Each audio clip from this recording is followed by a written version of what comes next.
certain foods that are notorious for ruining wine. Artichokes probably at the top of the list. I love artichokes too, and we have them grown in the garden, and I can't see not using them when we're entertaining. I love the flavor and the texture. Artichokes can make a wine taste sweet.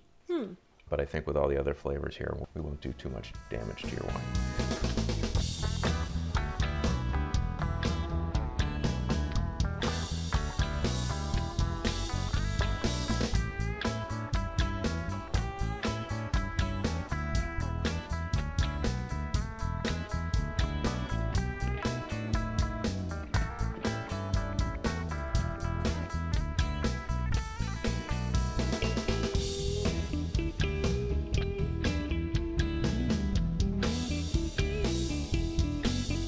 Braising some chicken on the stove, and it's got sort of a Spanish flavor to it, and we're gonna add some spring vegetables to it. I'm gonna peel the carrots, and if I can get you to cut them into 1-inch pieces, and then maybe next week you can have me do barrel work in the cellar if you want. Yeah, I'll take get me you up back on that. for this one.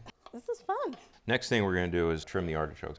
Not everybody knows how to clean them up. So first thing I'm gonna do is I'm gonna cut just the very tops of them off, and I'll trim off the bottom where the stem was.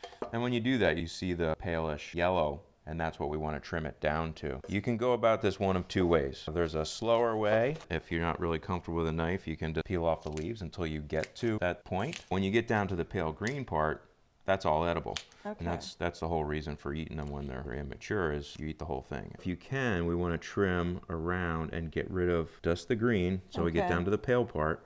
Yeah, you just want to take off the top stuff, because this is all edible flesh that we would rather be eating, right? But that's too easy. You know, you can also use a knife. And we're going to trim all the way around. You want to try and get under the leaves and just trim all the way around. You're just sort of making this little sawing action. This takes a couple practices before you become comfortable with it. And if we were doing these ahead, the other thing about artichokes is they oxidize, so they'll turn black if they sit here for a while. So if we do them in the kitchen for a party, we'll fill up a plastic container full of water, we'll put them in there, and we'll put a whole lemon in, we'll squeeze the juice, keeps them from turning black. I've always loved baby artichokes because they're so tender. It's just a delight to eat them, but I've never known how to prepare them, so this is fun. Now we'll take these guys, we'll cut them into quarters. So if you want to help me do that, just about the point where we can throw these in with the chicken dish.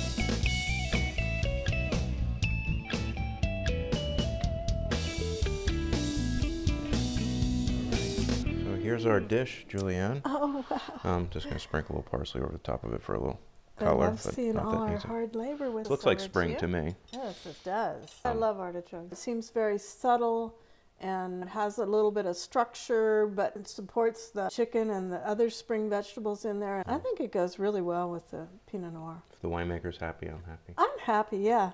Good. It's great. Thanks. The Pinot Noir is one of the wine world's most versatile and food-friendly wines. It boasts a lot of bright cherry, plum, a little bit of pomegranate, a little bit of raspberry. What makes it really unique is that it has very subtle tannic structure. Due to the thin Pinot Noir skin, it offers a lot of flexibility into what you can combine with it as far as food. It's one of my favorite wines to drink as well as to cook to. When the Cakebreads bought property up in Anderson, it makes beautiful wine. And like you said, nice acidity, I think, is always something you look for when you're looking for a food wine. The Anderson Valley is ideal climate for Pinot Noir, and that bright acidity is what keeps it so beautiful. No, there's a lot going on in that glass. It's really nice. Thank you.